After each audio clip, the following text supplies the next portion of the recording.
isda na tinula, okra, ano ba to? Ano ba to? Luya pala, ginger, sibuyas, onion, kamatis, tomato, sili. Isda na guys. Nilinisan ko na to siya guys. Prituhin ko, lagyan ko na siya asin at paminta. At talbos. Ayan, kasi yung mantika na may kawali. At syempre, may kawali. Ayan guys, lutuin na natin. Prito natin yung isda.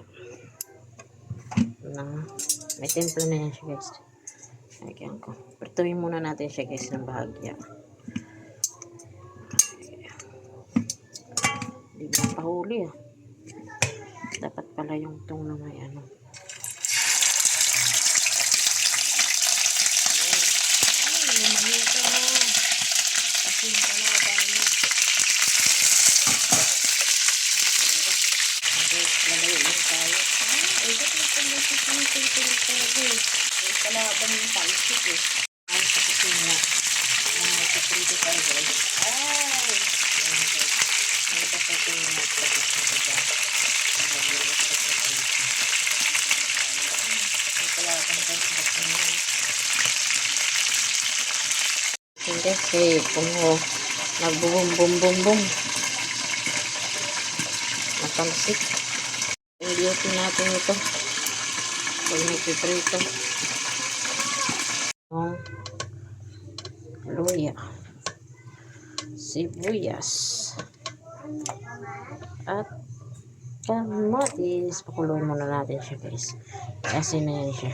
Yung isda. Lagyan na natin dito sa kumukulo na tubig.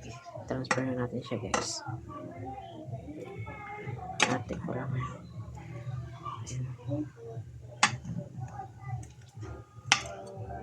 Ay.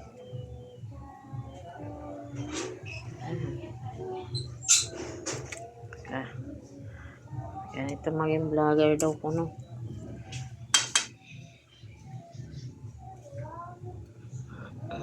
Vloggeran tayo. Ay gulo.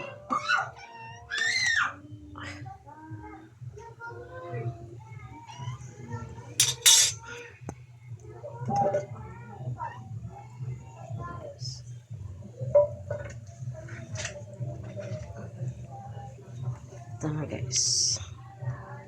Lipat na natin yung prinito dito. Sayat lang natin yan. 10 minutes lang pakuluan natin. Okay na yan. Parang ihaw lang. Isabay na natin yung okra guys. Para tayo kalabasa.